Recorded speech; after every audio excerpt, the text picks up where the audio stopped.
Resultado que, pelo contexto do jogo, frustra, mas que, se a gente analisar friamente, a verdade é que o Vasco se saiu muito bem numa jornada fora de casa, numa partida eliminatória contra uma equipe tradicional. Vamos falar um pouquinho desse Atlético e Vasco. How's man talk about pressure? I don't feel pressure. Send a text on the chat line, give out some testers, then back to my leisure. Fala galera, beleza? Aqui é o Eduardo, sou o dono da Analisa Vasco e estou aqui para falar um pouco de Atlético 2, Vasco 1, confronto de ida da semifinal da Copa do Brasil. O Vasco foi lá para Minas Gerais, na Arena MRV, enfrentar o Galo e saiu derrotado por 2-1, sofrendo a virada, chega a abrir o placar com Coutinho, depois toma gols de Guilherme Arana e de Paulinho. E como eu falei, resultado que pelo contexto do jogo frustra, porque o Vasco chegou a ter a cereja do bolo ali, né? Chegou a ter o prêmio na mão, né? Abriu o placar, porém sofreu a virada.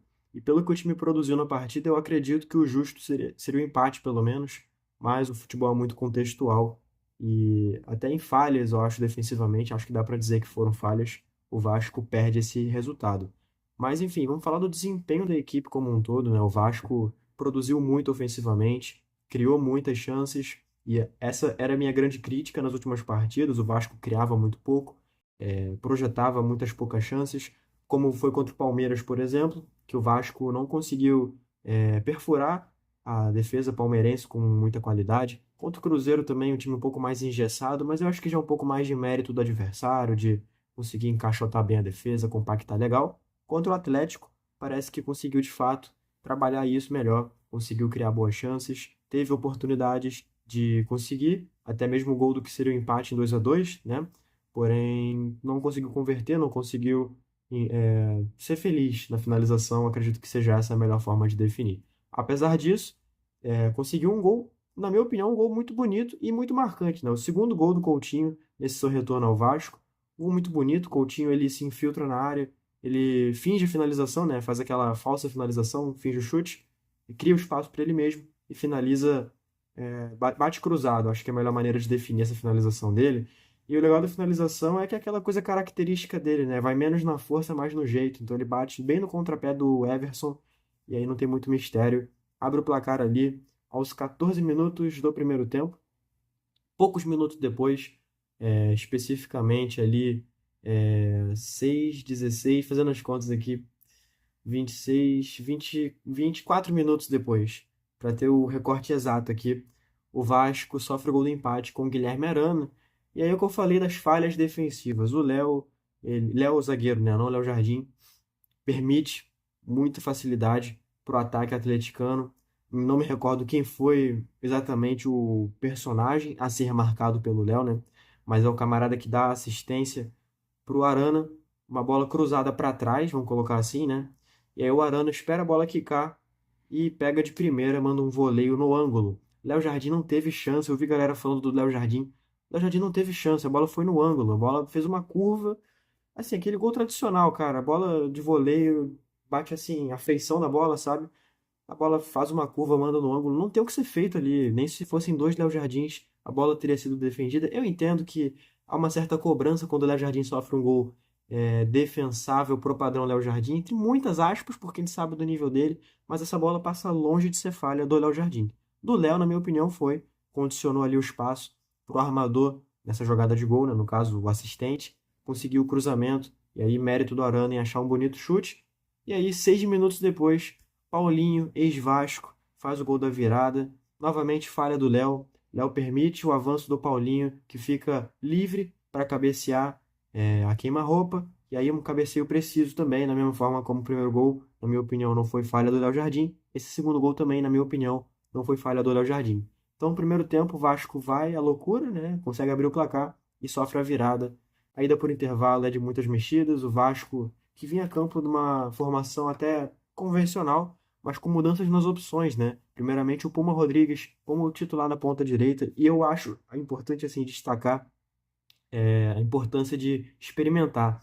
E é um experimento que se falava desde o ano passado, né? Desde a temporada passada, porque o Puma ele é esse lateral com muita qualidade ofensiva, marcando gols importantes, dando assistências importantes, mas que defensivamente peca.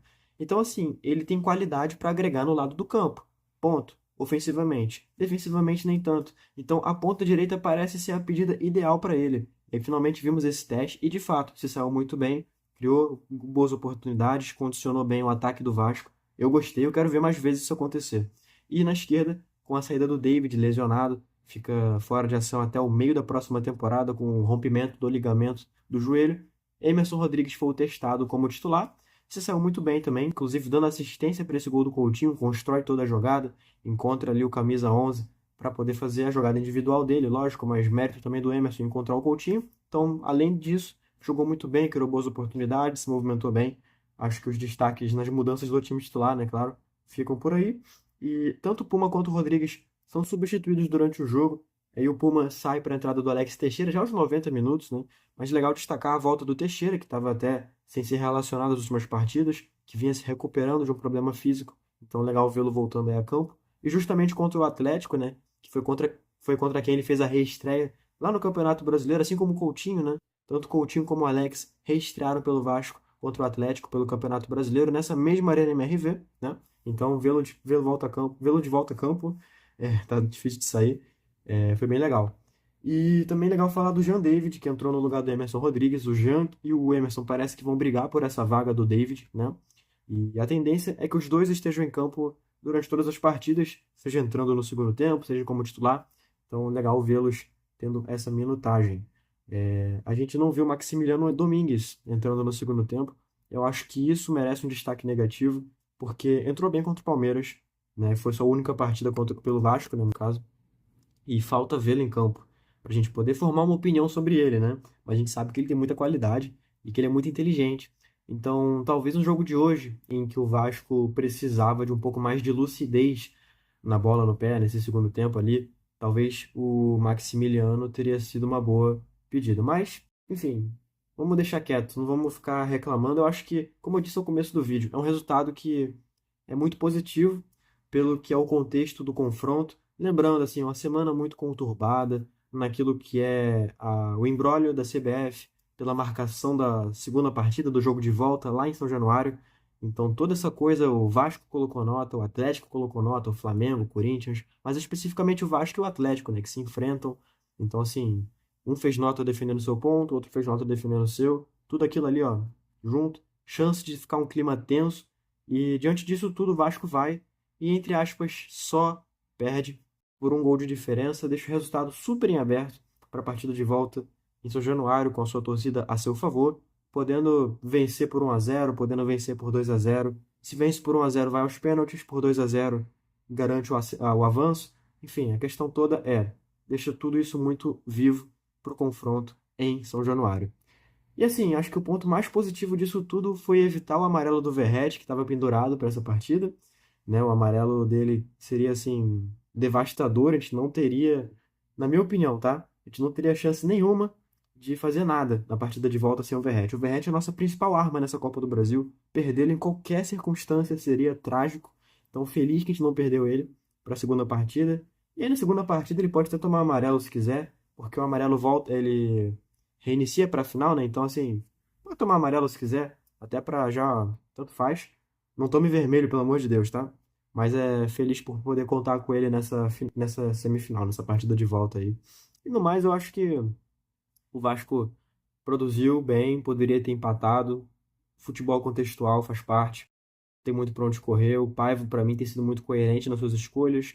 Por exemplo, ele tira o Piton para colocar o Vitor Luiz na segunda etapa, no momento que o time está sendo um pouco mais pressionado, um pouco mais cobrado defensivamente. Então mostra-se coerente a ideia de que o Piton não é esse lateral defensivo, já o Vitor Luiz é. Então acho que tem sido muito coerente, o resultado pode não estar vindo tanto como a torcida espera. Na troca a cobrança deu uma engrossada e tal, mas para mim segue sendo muito lúcido, sendo muito coerente. Confio nele para conseguir esse avanço para a final. E por falar essa possível final, né? Nessa possibilidade de decisão de Copa do Brasil, aconteceu a partida do outro lado também, né? Flamengo venceu o Corinthians por 1-0. A partida que escancara duas equipes acessíveis tecnicamente para o Vasco e que, caso a gente vá para a final, qualquer uma das duas que vier para esse eventual final, a verdade é que o Vasco está muito vivo nessa disputa pelo título. Então fica esse pequeno recado aí no final. A esperança está viva. Eu estou muito animado, eu estou muito ansioso para ver o que pode acontecer, mas eu acredito muito no título da Copa do Brasil. Podem me chamar de iludido, de louco, eu entendo, respeito, mas eu estou muito confiante nesse título de Copa do Brasil. E bom, eu fico por aqui. Obrigado a quem viu esse vídeo até o final. Indica o nosso site, analisavasco.com. Por lá a gente sempre faz, obviamente, como o próprio nome diz, análises, comentários, opiniões, enfim. Também recomendo nossas redes sociais, @analisacrvg em quase todos os lugares. E para finalizar, também indico a se inscrever e deixar a curtida aqui nesse vídeo, porque isso ajuda não só a mim, mas a você. Afinal, o algoritmo do YouTube entende que você gostou desse vídeo, que você quer ver mais coisas desse tipo, e aí vai te recomendar não só vídeos da Analisa Vasco, mas de outros canais que façam conteúdo parecido. É isso, galera. Tamo junto. Até a próxima e tchau.